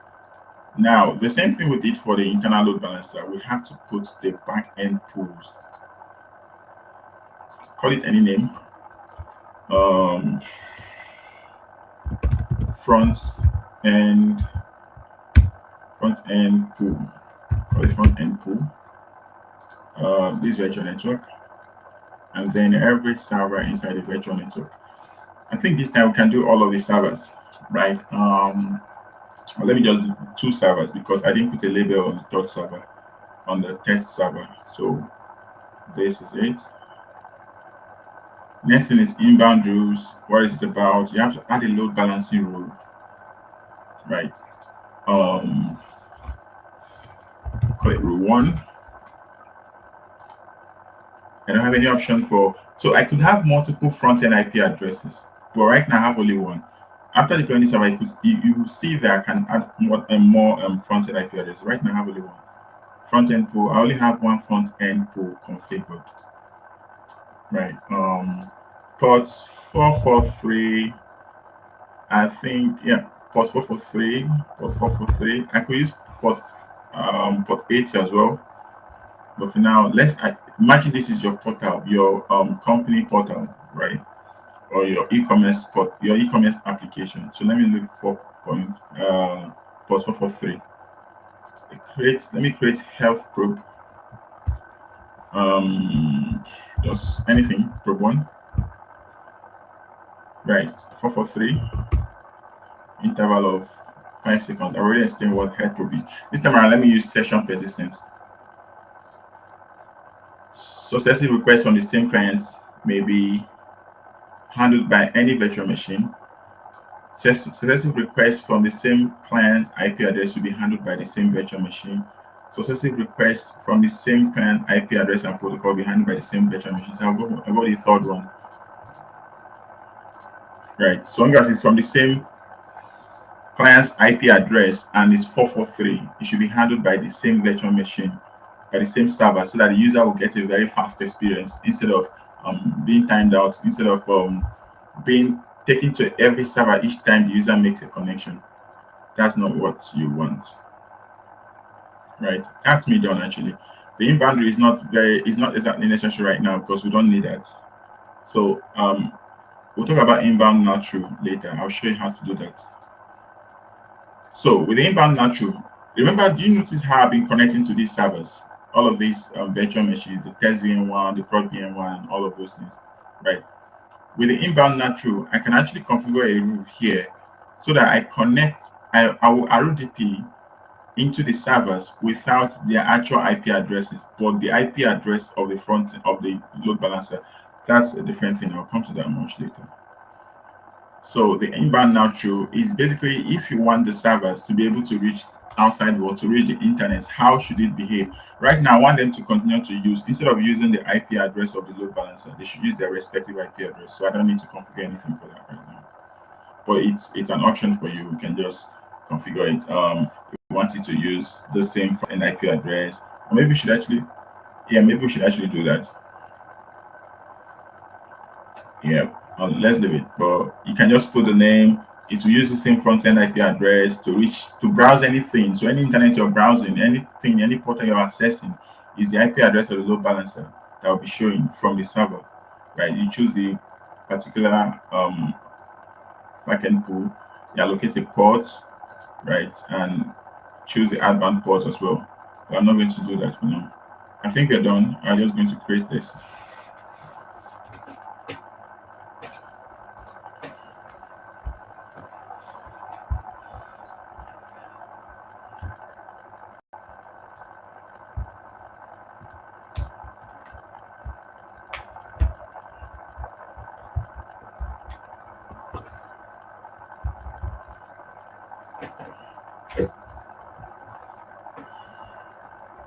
Yes, that's what's done really.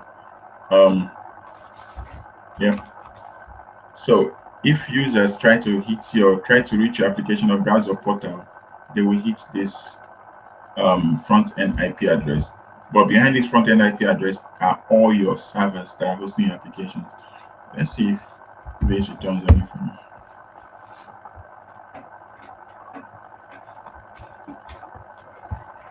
I think it should. Right. For it now, I'll tell you why it doesn't return anything. It's not going to return anything. I'll tell you why.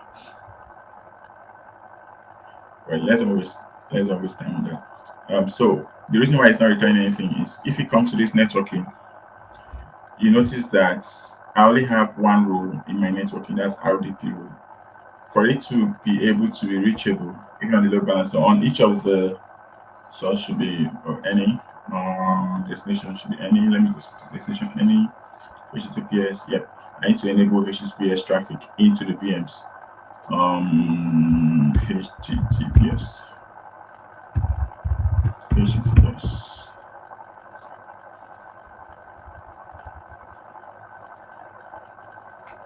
Right. I hope it's the same. This is having both of them. Let me see. Is it the same? No, it's not. Right. I'm probably not to do it for this one as well because of the way I configured it. HTTPS.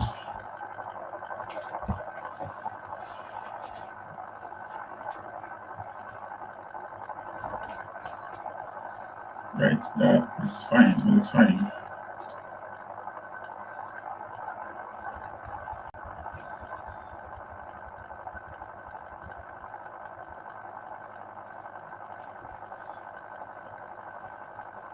Just waiting for this. I expect that this will change.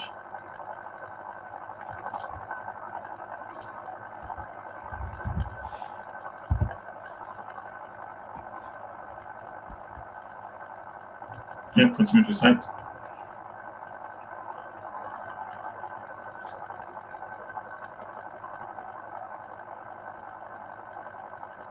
Student support secure connection with HTTPS.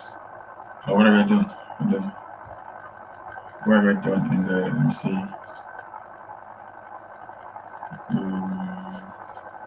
Of course, of course, it's HTTPS. Load balancing as well. Yeah, load balancing is HTTPS. So, what is this getting there?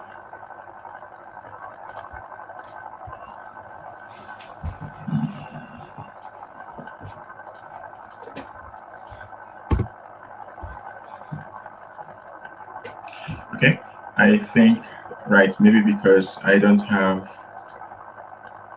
a certificate installed. So let me just quickly do this to HTTP instead of HTTPS. I don't have HTTPS certificate installed. Yeah, let me do this. AT health code import AT.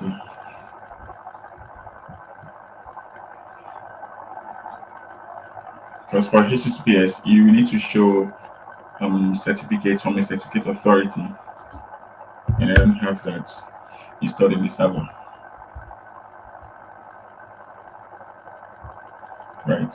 And one more thing I need to do is in the virtual machines, I need to change this to HTTP.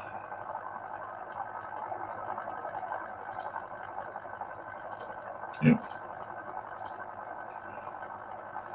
Do the same for this one.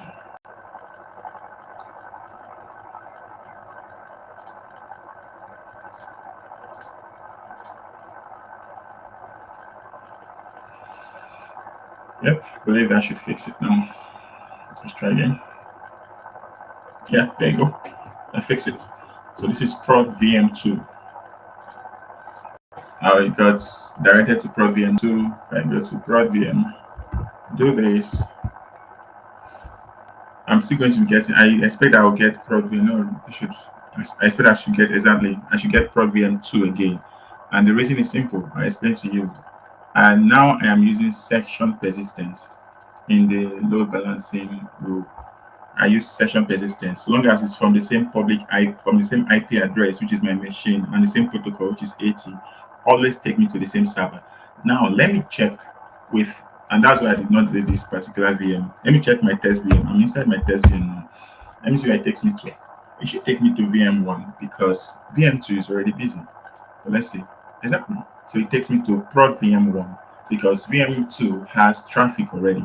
So it just reason that okay, VM1 is free. So it takes me to prod VM1. Right. So we've tested for internal load balancing and for public load balancing, and I hope you really make sense out of this session. Next thing I'm going to go straight to the traffic manager. How much time do we have? Maybe 15, 20 minutes. So with traffic manager, I'm going to do just a couple of things. I'm just going to deploy two web applications. Two web applications. Very fast demo. Call it something Nigeria Azure user group. Let's call it something like that. User group one. Call it something like that. I'm going to use ASP.NET 4.8. I'm going to put 8 in the UK South. That's right. Yeah, I'm going to put it in UK South. Right. I'm okay with this. I'll leave the default as normal. Zone redundancy. All right, that's fine. I'll manage that. Deployment. Enable basic authentication. Right. I think I'm going to first. So what I've done is okay. This is not part of the demo, right? This is not part of the session, but I'm just basically deploying a web application so I can go straight to Traffic Manager and show you how to use it. Right. Continuous networking. I would like to use. Yep, networking is fine. Monitoring. I don't want some application insights. So I'm going to deactivate application insights if that comes up. I don't want application insights. I'm fine with this. I'm just going to deploy this.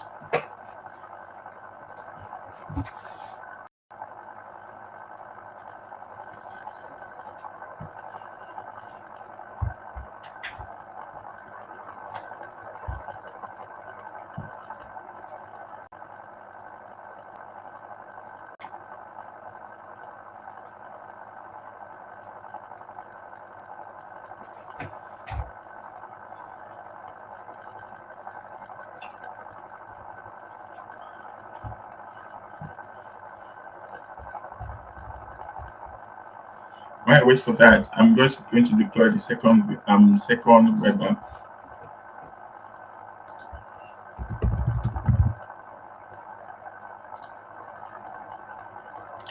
I think in the last 5 minutes of this session, I need to show you something. How to choose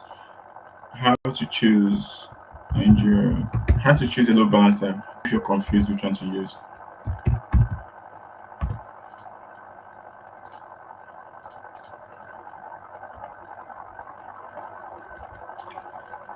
The first one was UK South, so I'm going to use this for East US. Right. Every other thing stays the same. Yep, I can enable zone redundancy. I'll just enable basic authentication, leave networking as it is, deactivate application insights, review and create. This one should be done creating. It's still creating. Oh, it's where's the error?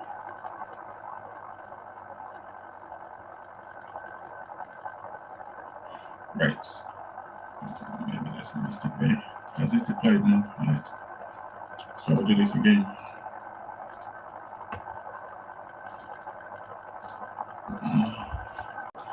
All right. Demo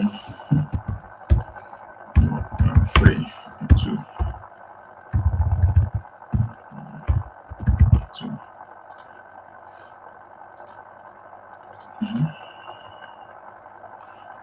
We'll just go with Canada Central. Any application that comes, that's fine. Yeah, I'll leave that way. I'll leave this as well. Continuous deployment, I don't need that. New authentication. This stays the same.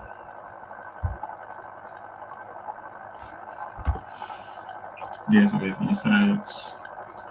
Trade this. Has it deployed? It's supposed to be taking forever. Right, trade.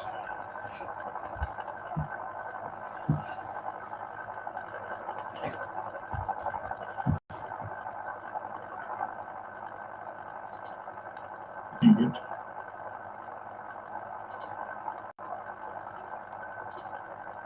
Okay. Right. While at this, I'm just going to close this now and open another portal and deploy Traffic Manager while I wait for those applications, those web applications to finish deploying. I'll just show you things. Okay, before I go to that, right? We just talked about load balancing. If you're starting with load balancing and you need to deploy load balancer, but you don't know which particular load balancer to deploy, is it Azure Load Balancer? Is it Traffic Manager? Is it Front Door, Azure Front Door, or is that Azure Application Gateway? I have a good news for you. Azure has a tool, or yeah, Azure has an option or a tool for you to do that. So if you just search for Azure Load Balancer, you should get yeah load. If you just search for Load Balancer and click on Load Balancers, you should have something like if you go to the overview, yeah, you should have something. Help me choose a load balancer, Copilot, or you can even ask Copilot right away, right? Help me choose a load balancer, and I'm going to do that. It's just going to ask me what is my scenario, what am I hoping to achieve, what do I want, right? And one by one, it will be narrowing down my options until it gets to what I really need. Does the application use HTTPS? No, it doesn't use HTTPS because the load balancer will not be inspecting HTTPS. It's just a server itself. Let me use no for now. Is the application public or internet facing? Uh, no, it's not public facing. So right away it tells me use load balancer, right? It just tells me use a load balancer, a normal load balancer. So I'll take that away. I'll start afresh. I'll do it all over again. It's still how do I get rid of this? Okay, let me see if it makes me start fresh. If it doesn't, I'll just have to use another. Okay, this is deployed now. So let me quickly do this again. Load balancer, overview. Let me choose a load balancer. Ask me the same questions. I'm just going to give you different answers so that it will tell me to. Does the application need HTTPS? Use HTTPS? Yes, it does. Is the application public or internet facing? Yes, it's public facing. Is the application deployed in multiple regions? Remember, I told you some load balancers are regionally limited. They are regionally bound. Some are global. So let's say this one is global. Is in multiple regions? Yes, multiple regions. Do you want performance acceleration? It's asking very specific questions. Or I don't care about performance. I want performance acceleration. Do you want SSL offloading or application layer processing per request? Yes, I want SSL offloading so that the load balancer itself does the contents confirmation and the SSL offloading instead of sending it to the servers to do it by themselves. So I want SSL offloading. Let it happen at the load balancer level. So what does it give me? It gives me front door and application gateway. But application gateway is regionally bound. Front door is global, right? So these are my options. Just go straight, create front door. But I'm not going to do that. So my two applications are deployed, I believe. I don't know why this one is still wasting time. So let me just check web apps. I just have one deployed. So let me quickly deploy the second one. That one is just hanging. While I wait for it to finish deploying, web app, great. I'm just going to start with one I already have. That one was, I'm just going to look for Austria is just something random. Alright, database, enable basic authentication, that's good. Just remove application insights. Yeah, I'm good to go.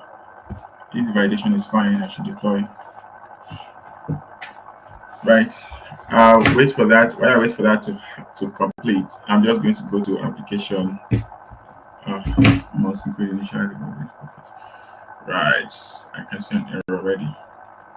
Okay. I think I rather stick to the regions I'm sure of.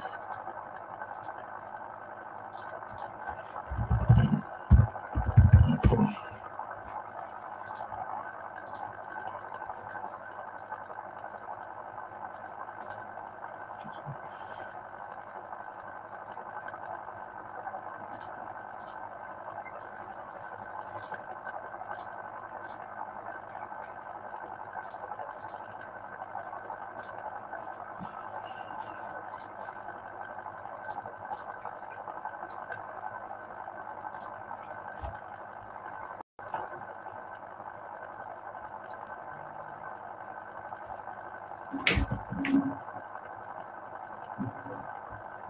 Right. I'm just going to go to traffic manager now.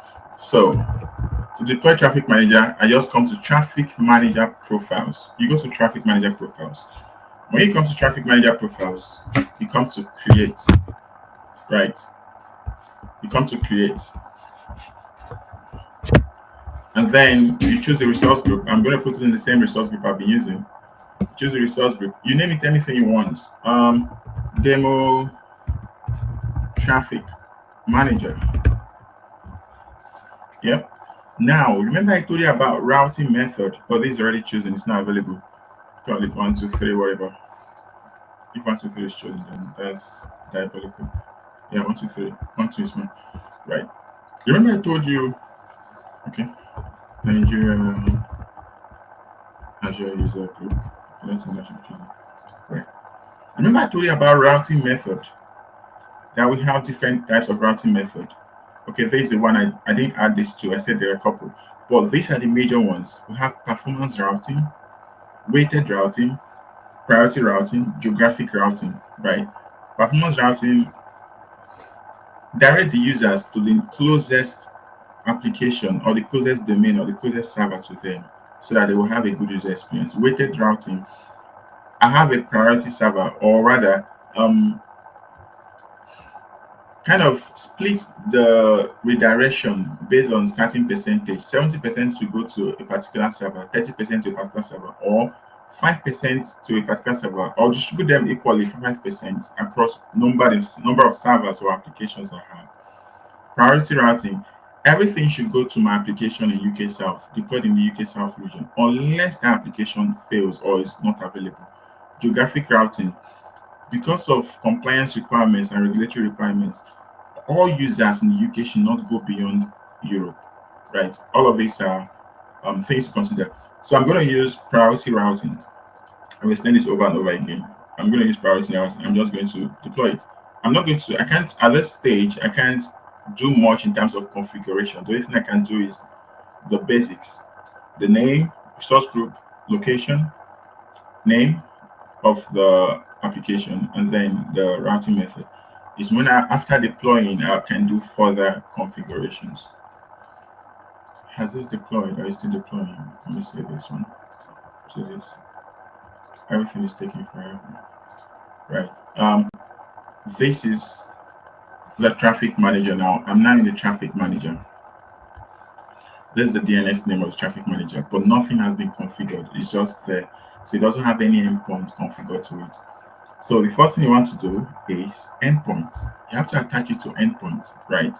What are the endpoints? Now, your endpoints can be everywhere, like deployed, like the way I'm deploying these applications. I don't know why all of them are not going through right now. I only have one that's deployed. I wanted to deploy at least two applications, but I just have one. Let me see if I can manage with that one. But if I have two applications deployed now, this one is in Canada Central. I have one in UK South, another one in East US, just in different centers around the world, different regions around the world. And I come to my traffic manager endpoints. I can add all of my applications, all of them, and it's very easy, right? All I need to do is call it anything, type of Azure endpoint. Yeah, Azure endpoint. Anything.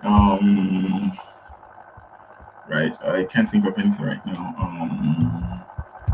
My profiles. Yeah, call it my profiles. Right.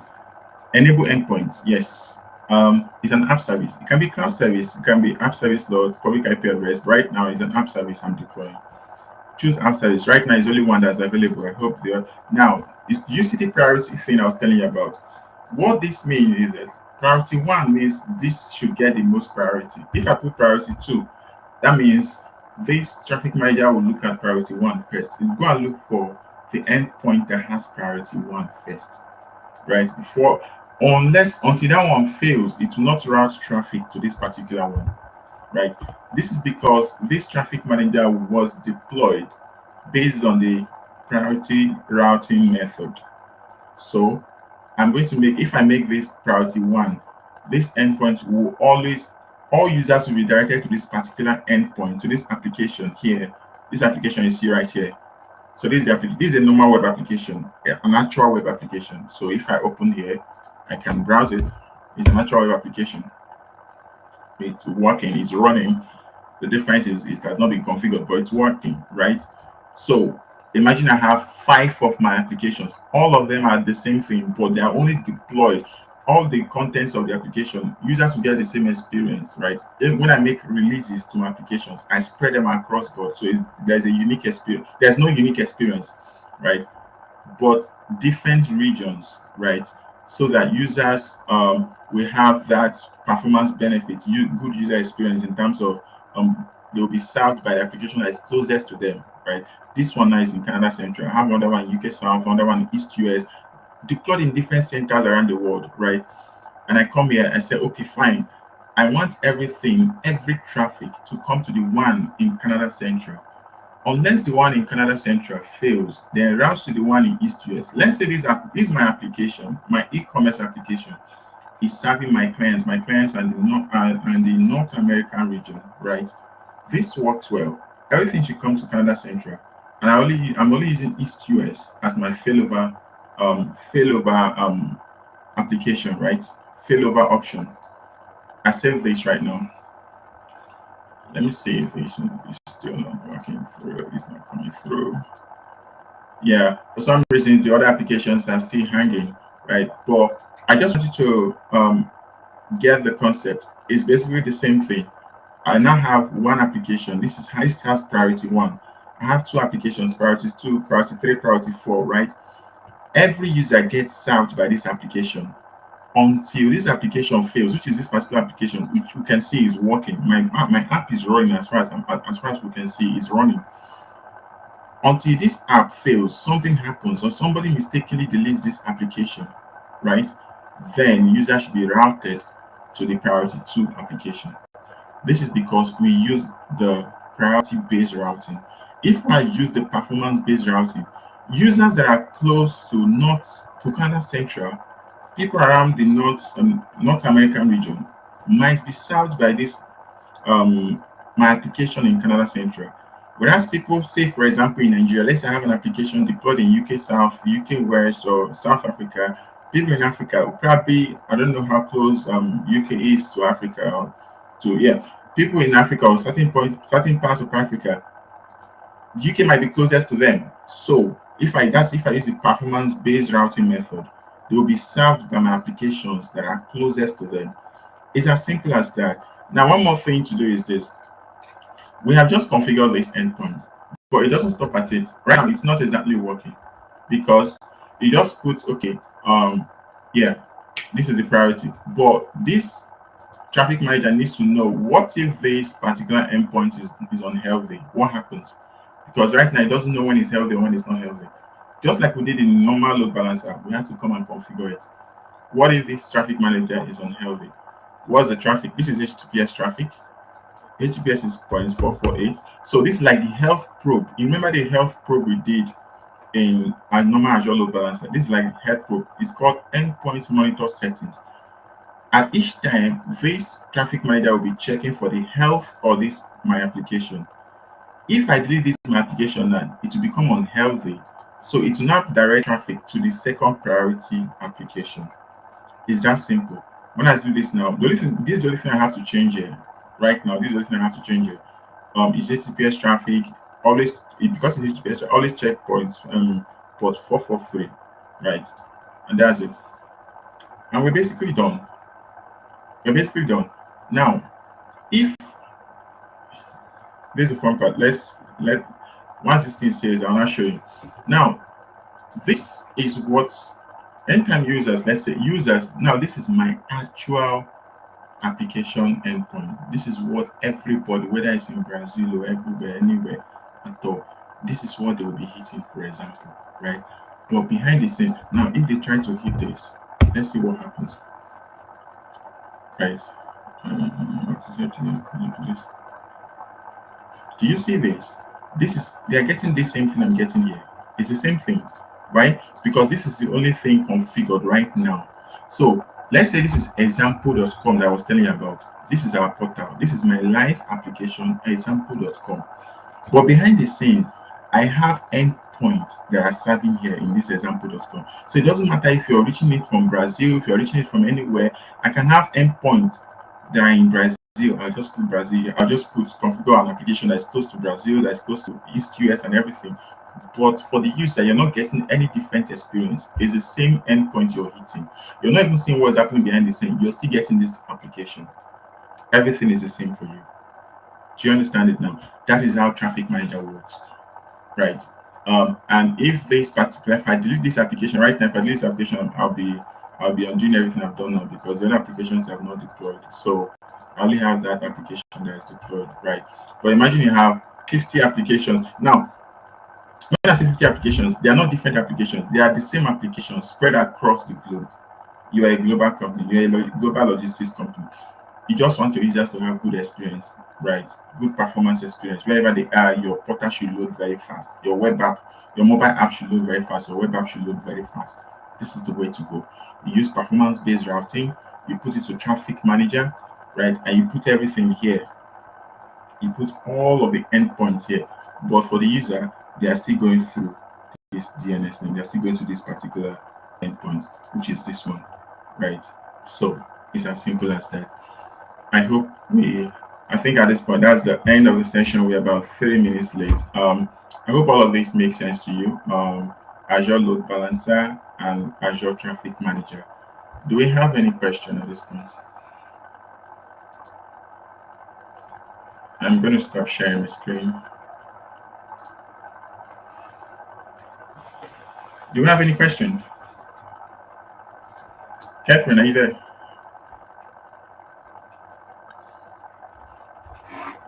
Hello, Catherine. Hello, can you hear me? Hi. Yes. Hi, I can hear you now. Hi. Sorry for Thank- boring you for the last 2 hours. That's not a problem. We truly enjoyed this session. That was really impactful, well, and also well detailed. Thank you. At least, hello, viewers. Hello, dear community. Hope you enjoyed this session just like I did.